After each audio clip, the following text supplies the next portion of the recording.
Hey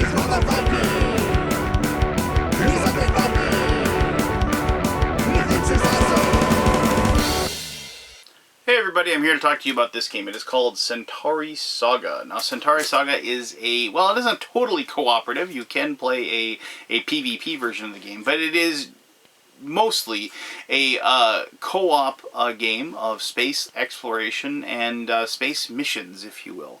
There isn't a set, like if you remember like with Eldritch Horror or Arkham Horror or Pandemic or games like that that are co-ops. It's kind of like the same thing. It's like, okay, we need to save the world, or we need to cure the disease, or we need to prevent Cthulhu from waking up, things like that. But with Centauri Saga, there's different actual scenarios that you can go through. And I'm going to show you like the really basic one where basically these space explorers are stuck out in the middle of nowhere and they're trying to rebuild this jump gate and escape before they are destroyed. But there's other ones as well, and I'll go into that a little bit more. Centauri Saga is interesting in the fact that it is a space exploration game, and it has a lot of the Space 4X elements that I like in the games that I play. When I first saw the game, I thought, oh, okay, here's another like Eclipse clone or something. But then the designer told me, no, it's like he's like, it's a cooperative game. And I was like, oh, really? And that really piqued my interest, because of the fact that while I love games like Space 4X Empires, or as I said, Eclipse, or like Exodus Proxima Centauri, this was a theme that I really enjoyed, but it was a different type of game that I hadn't ever played. I play lots of cooperative games. My gaming group really loves them. I think it's because they don't want to be adversarial all the time, and so it's one of those things where here there's this really good cooperative game with really that's a lot of fun, and it looks amazing, and it's like I said, it's those games that I played, those computer games I played, like Masters of Orion and of course I'm drawing a blank on other ones, but Star Control, things like that, and that I grew up on, I played, and now there's a board game that actually then is, instead of like being like totally against each other and trying to race to like destroy each other's planets and what have you, here we are working together towards a common goal. So why don't I show you how to play Centauri Saga. I'm not going to show you like a complete game or anything like that. I'm pretty sure there's enough rules that the gameplay portion is going to be huge anyway, but I'll take my time and I'll try to show you exactly the different rules and how the game is played, and then we'll come back here and I'll talk to you more about the game and what I like about it. Alright, cool. Alright, this is Centauri Saga. I'm just going to kind of show you how to play the game. I'm not going to walk you through every single step, but hopefully at the end of this you're going to have a really good idea of how the game is played. Alright, so to begin with, let me just show you some of the stuff that you'll have as a player. This is your player mat. This is not like a person. Technically you will have a person because you'll have a commander here. But this is your Armada, and your Armada is represented by one of these big, giant, cool-looking, chunky spaceship icons that are on there. And I've set up a two-player game here. And so you have all these different charts that you're going to be taking care of. And just quickly, I'm going to kind of show you what those are. These are the three stats you have that represent just like if you had like it showed how you got more powerful. This is what it would be. It has a command center, a starport, and a research lab, as you can plainly see. Now you'll notice that the starport and the research lab, it says cost 2 times this, and this is this Astardium.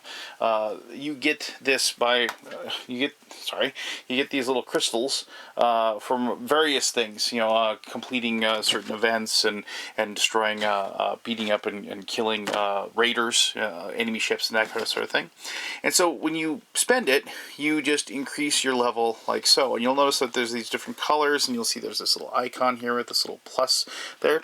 You'll notice that actually is represented here. So as you increase this, that allows you to increase your command center, and also has these icons. Now, just to show you what the icons are, the icons for the command center, this is your activation tokens. You just get these little tokens right here, these activation tokens. You get 1 to begin the game, but obviously you get more as you increase your command center level. You use the command tokens to activate your Armada cards, which will be placed down here, and I'll explain that also just pretty much right now. You'll notice that there's these two different icons. There's this little ship here, units, and then there's these boxes, and it says power up. And then you'll notice there these little ships here, and then there's those little boxes. So they kind of all ties together, right?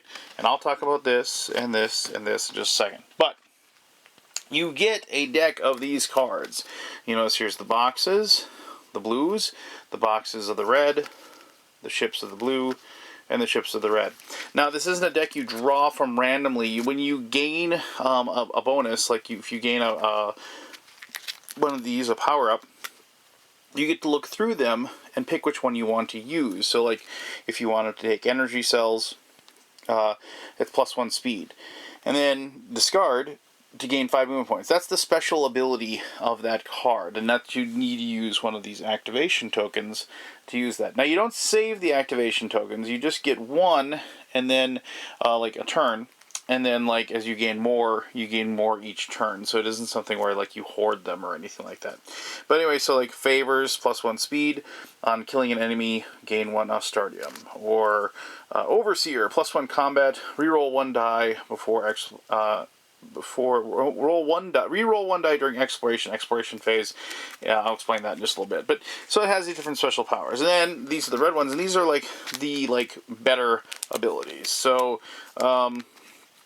X guns +1 shield, +1 speed, reroll 2 dice. The radiation shield +2 shield, repair 2x, all x equals the exploration and or combat tokens you discard. So you can discard tokens to heal. So those are slightly better. And just to kind of show you also these are the ships, the blue ships. Stormcrow +1 speed, spend X combat token to gain X successes. So this is a game where you're rolling dice for successes. And it's a classic 4, 5, 6 is a success, and 1, 2, 3 is a fail. And you'll notice, as I said, you have these bonuses to your stats. You get those, but when you aren't equipping them anymore, you lose them immediately. So you have to adjust those stats when that happens. And here's some of the bigger ones. So here's the X-Trooper, +1 combat, +1 speed. Spend a combat token to move into adjacent sector and attack an enemy. Or Star Destroyer, +2 combat, rolling a 6. Counts as 2 successes. So you have all these different cool little powers that you can enact. And like I said, each player will have the exact same deck of these cards, which is handy because as you're playing this as a co-op, and there's a PvP portion, I'll talk about that in my conclusion a little bit, but as a co-op, you can specialize then. You can have somebody be speedy, you can have somebody be your combat guy, that sort of thing. You have to pick a scenario. There's several different ones, but I picked the most basic one to show you. The scenario here is fixing the jump gate, and so you have like a lot of cooperative games. You have a little chart down here that each turn you take, you go up on this little chart. If you ever get to turn 10 and you haven't completed the quest basically that you have, you lose. This icon and this icon means that a boss spawns, like a big giant raider ship basically spawns to attack you, and then you have to deal with that. Now, these 3 spots up here are what you need to fix. This is kind of a pick up and deliver scenario that you have. You have to go out and find these, what's called an XPM token, which is this little blue cylinder, and these will populate on the map, which I'll show you in just a second. And then you bring it back here, and then you have to try to install it on this location by going through an encounter when you're there. So you pick that, and so you'll notice that this is for 2 players.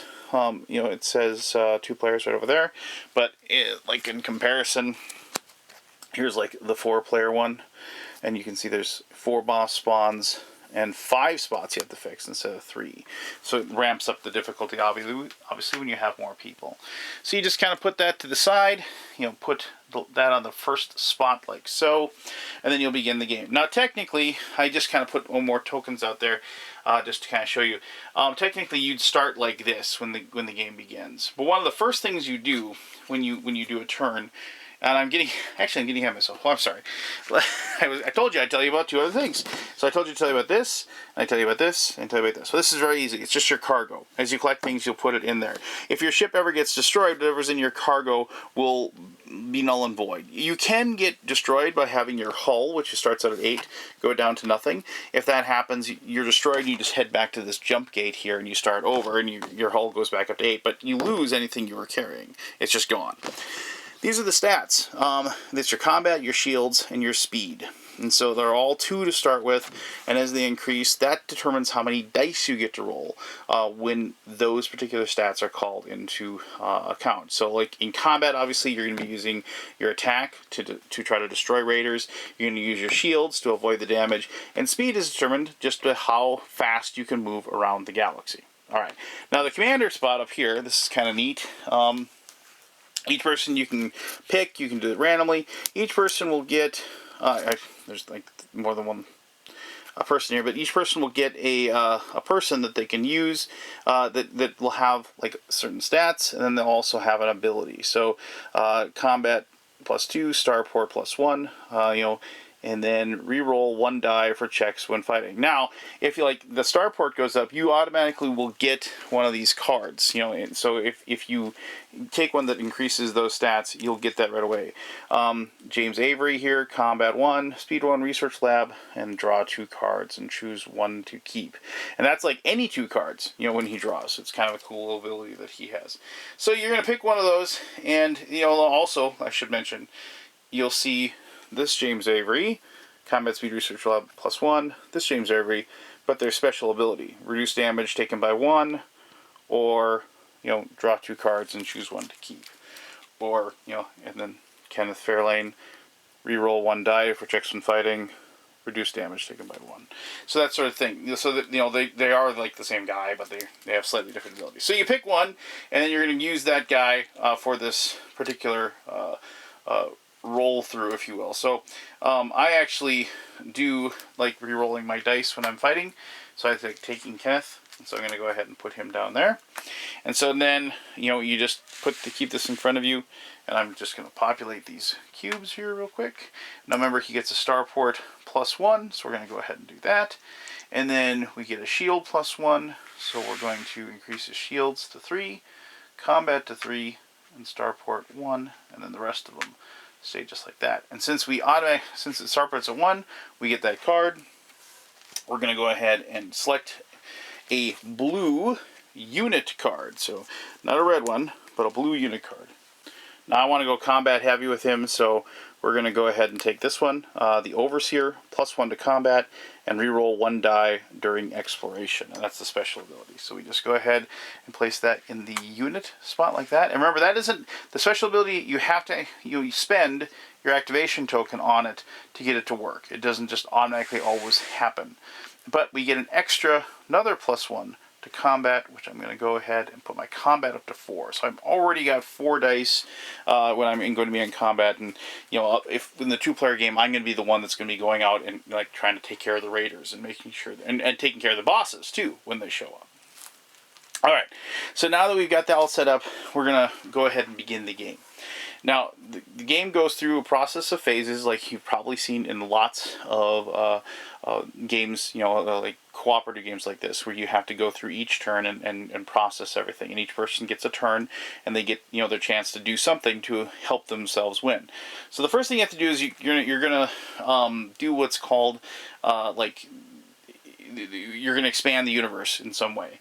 You're either going to be placing one of these tokens on the board and then spawning some raiders, or you're going to be adding more tiles to the board because you were unable to do so.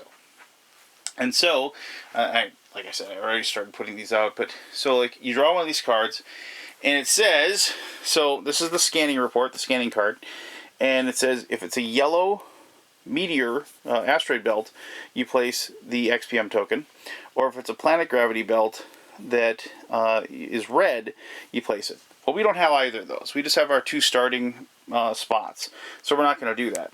And so what we're going to do then is we're going to just draw these 2, and we're going to place those on the board like so.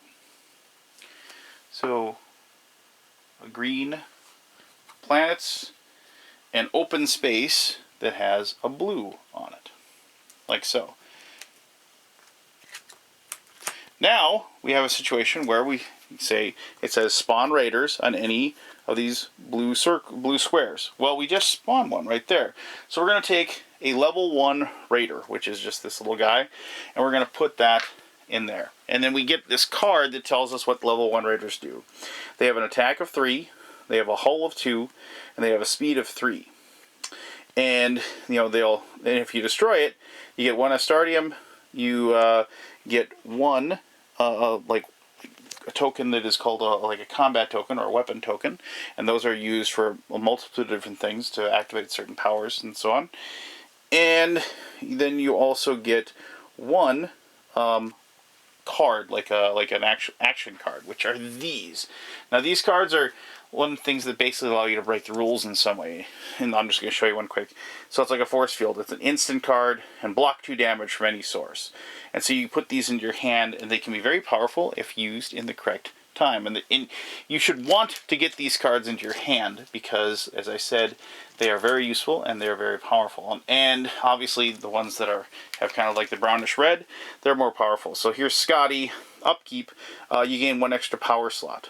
And so you can go ahead and get like another card that you'll put on your player board, so you get an extra spot there that you'll be able to use.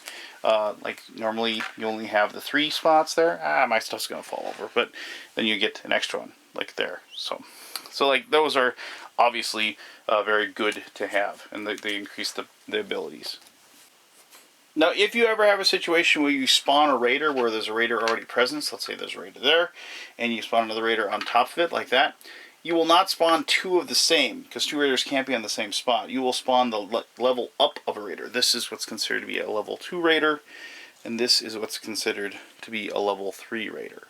Now, you always spawn level 1 raiders unless the rules are telling you something differently. So then you just replace it like so. And that's called a raider surge. And when that happens, you'll have to draw an event card. And an event card is basically something bad that happens. And it happens every single turn until you get rid of it. So like these are event cards. And so you have event cards like this one that says ambush. Raiders spawn at level 2. So you spawn more raiders. Oh, I should say raiders spawn at level 2. Just like I said, unless the rules change, like in this is the case, the rules would change. They would spawn at level 2 instead of level 1. Embargo. You cannot upgrade your starport or research lab. Obviously, that's pretty bad. Or here's sabotage. 1 hull damage to each player, and that like happens every single turn. It just keeps happening and happening and happening, and so that'll happen. And you have to spend either weapon or exploration tokens to be able to get rid of events when they come in. And those are, the weapon exploration tokens are tough to come by, and they're very powerful and very needed. And so obviously sometimes you'll have to use them to get rid of the events, but if you're in a situation where if you don't do it you're going to lose, then you probably have to spend those. But that's just one of those things that with cooperative games it ramps up the difficulty as it happens. So after you've done the scanning report section, you'll go on to the next phase of the game. I should mention that, obviously this is like the very beginning of the game. You would, that first phase when you do that scanning report is the event phase. And you would have a situation where, like, if you had enemies on the board, they would execute whatever actions that they had, that they would go through the process of doing. And that's determined by the campaign. And also, if you have any events, those would apply their effects. And if there's a boss in play, the boss usually has a power that goes into effect at this time as well. And then you do your scanning report. But obviously, we just began the game, so that was not the case. So, we move on to upkeep. You regain any activation tokens you spent the turn before. Remember, I stated that like you start with 1, and like in this case, like if you increase your command center, you get more. That allows you to activate more of your cards. I should mention, I'm just remembering this now. You can activate the same like Armada card that you have more than once. Once it has an activation token on it, unless you can somehow get that off of there, you have to it's used its ability that turn. After you regain your activation tokens, then you can upgrade your infrastructure. If you have a Stardium, you can spend it to increase your stats. And so, like, you begin with 3. So, like, at this point, all the players could say, "Oh, I'm going to spend, 2, and I'm going to, like, you could spend it to increase your stats on your board." So, if I wanted to, what I could do is I could, like, spend 2 to go to that, and that gets me actually to the little the research icon, and then I'd be able to increase this up to that, and I get another activation token. And then I'd also, get to activate another one of my ships. So I could go through and I could say, well, I want to, be even better at combat. So I'm going to take the Astral Eagle. It's +1 to combat, and discard to deal 2 damage to an enemy.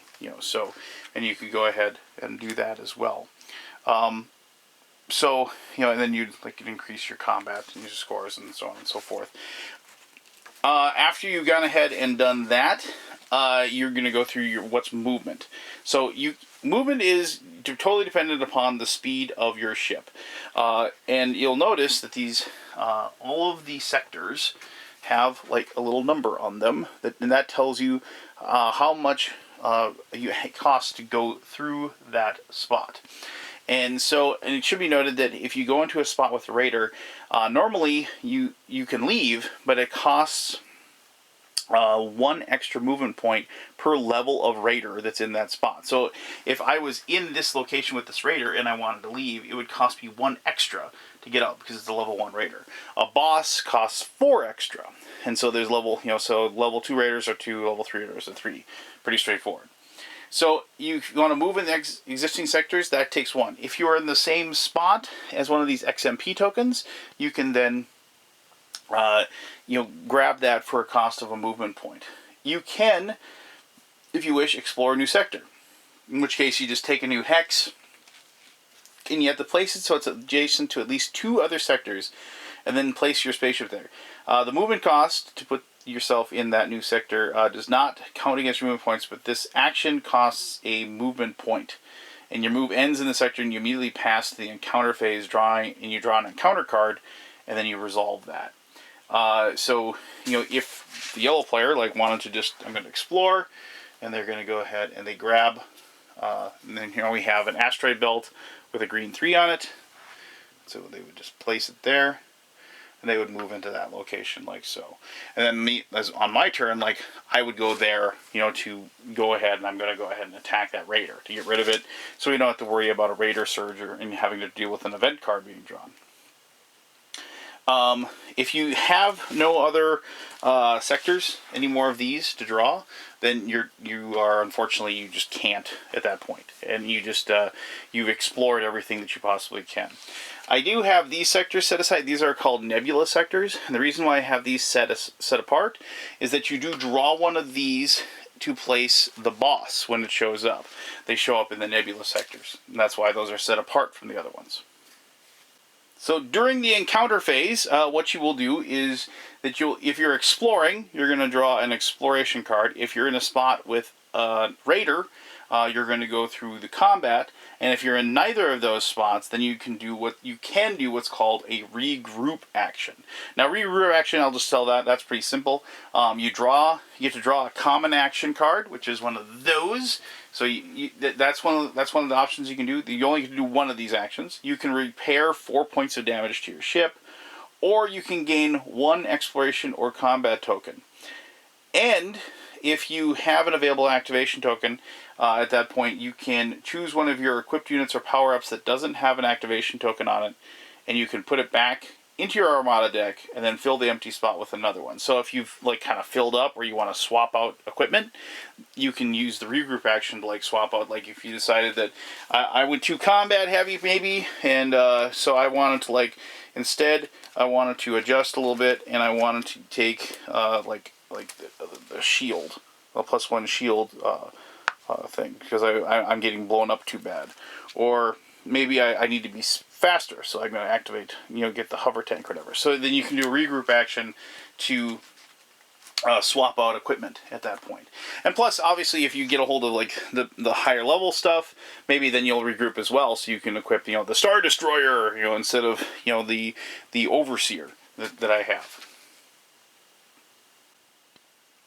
Now, to do the exploration, there's this deck over here that is the exploration cards. And so if you're doing the explore action, what you will do is you will turn this over, and then you will see what happens. And so that it'll tell you like a certain thing. It says outnumbered, black ship stalking you at the edge of the scanner range. That doesn't bode well. Prepare for battle or flee. Now, there's two possibilities here. There's this yellow one, which is if you were in a safe zone, and then there is this red one that is if you were in an unsafe zone. Now, if you're like in a spot with the star base or the jump gate or one of the beginning areas, then you're considered to be safe. If you are in the spot with another enemy, or if you're in a spot where there is an enemy nearby within one sector, then you have to do it for the unsafe zone down here. And we're in a situation where we're in an unsafe zone. And so then what we're going to do is that you have to roll your combat skill, and you have to get 3 successes, and then these are the rewards. You would get 2 Astardium, you would get 1 exploration token, and then you would get 1 of these action cards. And so maybe yellow only has 3 combat dice in this situation, so they'd have to roll 3, 4, 5s, or 6s. And so we're going to go ahead and just see if we get lucky here. And I did not get lucky. I only got 1, 4, 5, or 6. I got the 5. So what happens is yellow will take 2 hull damage for failing in their exploration task, and then we will have an event occur. So in this case, we're going to turn this over, as we saw before, Raider spawn at level 2. We put that event into place, which is, we're not starting off really well, and then we would go on to the next phase, which would be the combat. Now, normally what you do is the first player goes, the second player does their thing, and so forth. I'm maybe doing this out of turn. I never really said if yellow or green was first, but anyway. So green then would go into the combat mode. Now, combat is pretty simple. Whoever has the fastest speed goes first. In this case, the Raider. If we remember, the Raider has a speed of 3. I did not upgrade my speed at all. I have a speed of 2, so the Raider gets to go first. And so they have an attack of 3. You did not roll dice for the Raider. You instead roll your shields. And so in this case, I would roll my 3 dice for my shields, and every 4, 5, or 6 blocks 1 point of damage. So we'll go ahead here. And I did get 2 successes. That's pretty good. And so then I would only, in this case, since their attack is 3, I would take 1 point of hull damage in that situation. Now, I get to roll. I have, let's see, what do I have again? I have plus 3 combat, so I actually have 5 dice. So I'm going to roll 5 dice here, and I'm going to see what I get. And I got 2 damage, and so I would do 2 damage to their hull.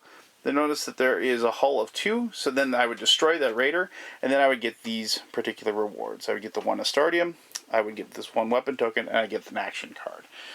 And so then I would take a weapon token and put that in there, like so, to show that I have that in my cargo. And then I would go ahead and grab my action card. And so there's that force field that I showed you before. Let me grab another one and see what I get here. Draw it from like the middle of the deck or something. Let's see, rumors, instant. I can reroll up to 3 dice, so I'll keep that. And there isn't a limit. There's no limit to these number of these cards you have, but you'll burn through them pretty quickly. So I wouldn't worry about that. So after everybody's done with their encounter or regroup or exploration, then you go on to phase 5, which is you can then expand. And so for expand, you can build a star base, and it costs 3 exploration.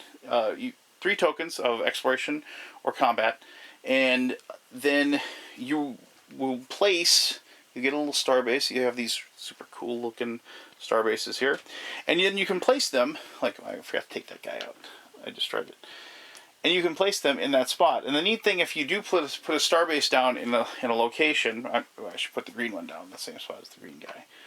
So if you were able to build that, that becomes a safe zone. It doesn't matter if you spawn a raider in that location, it's still considered a safe zone. And so it's kind of like, as when you build star bases, you're expanding basically your power base, and you're making more areas safe. And it's always a good idea if you have the extra tokens, and you're in a good spot. Like, this probably would be the best place for it because you're so close to home. But as the map builds out and you need to get out to and have like a safer group, and that's something that you can do, and you can build those star bases. After that is all done, like everybody's taking their turn, then you're going to go back to the beginning, and then you're going to do it all over again. You're going to go back to the upkick. So if there's any raiders, or you would do their actions this turn. There aren't any. We took those out. If you have any recurring events, well, we don't have a recurring event. We just have raiders spawn at level 2. We do that, and then we're going to do another scanning report. So let's go ahead and see what we get here. So we have a scanning report. So we don't have a planet gravity belt that's red, but we got lucky. We got an asteroid belt that is green. And so we can go ahead and place this XPM token right there, like so. And then raiders spawn in any yellow location. Well, we got really lucky. There's no yellow locations, so we don't spawn any raiders. So that was actually a really good turn for us. And so now we'll go through the whole thing again. And then we move this up to phase 2. And so, like, the yellow player would take the XPM token, they'd go back to the jump gate, and they would go through the process. Now, to do that, you have to go through, and this is a special encounter deck that you have to draw a card from. And so in this case, we have the XPM is damaged. Spend 1 combat token and 1 exploration token to repair it. Well, unfortunately, we don't have that, and so we're going to fail in that particular situation. So let me draw a different one. So instead, we could draw it's a trap, and now we have to fight this particular person. And so you would see that it has a hull of 5, it has an attack of 5, and it has a speed of 6. So it's really fast. It's going to go first in combat. It has 5 attack, and it has a hull of 5. So and notice that Raider repairs 1 damage at the end of each combat round. So as you're fighting it, trying to destroy it, you're in a situation where it might keep healing. But if you can somehow kill it, you'll be able to take that XPM token and place it on one of those 3 spots. And that's the whole goal, is we're trying to get all 3 of those filled, and then we can make the jump to home. And not all of them are like that. Some are kind of cool, like gate fluctuations. Reveal a new sector and place the XPM and your Armada in it, and then draw an exploration card and resolve a hard encounter in whatever that spot is. So it has stuff like that you don't know. And there's even, if you get lucky, just this, a perfect match. It automatically fits, it goes in, and you don't have to worry about it, and you get these cool little rewards for returning it, like so. So, and then, so that would be 1/3 of the way towards a victory. Now, obviously, I did kind of set that up, and just kind of show you the different actions and what happens in that situation. But so eventually you'll get to turn 3, and I just want to show you one of the bosses quick. So what happens then, as I said, you draw one of these nebulas, and you'll put a nebula in a location, we can just put it down here, like so.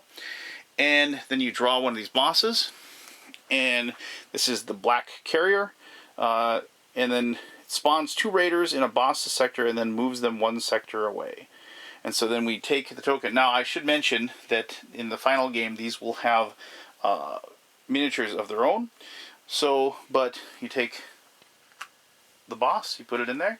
And the thing about the boss is that even if you get all 3 of these spots fixed on the jump, as long as there is a boss still on the map, they prevent the jump gate from working. And so you have to track down that boss and take it out before that you can actually escape from the sector and make it back to Earth. So, so I should mention, whenever there's, I think I mentioned this, but I want to make sure that the events are the things that make the game really tough. You want to avoid those from happening. And events come out when you have either a raider surge, when the boss spawns, that makes bosses really tough, and when you fail an exploration. And sometimes the scenario itself will tell you to spawn an event as well. So there you go. I mean, I didn't show you, like I said, the full game. I just wanted to kind of highlight the different actions and the different things that happen. I invite you to go ahead and check out the rules. They are there on the Kickstarter page for you to read, and you can check that out as well. And let me go, and I'm going to go into my conclusion here, and I'm also going to talk about the PvP type of game as well, and so maybe touch on some of the other scenarios as far as the that they're creating, that you can play this game as well. And I do like it because it's kind of a sandboxy game. It's like you don't have to play the same set mission every single time. But all right, let me do my conclusion right now. All right, thank you for sitting through the rules section of the video.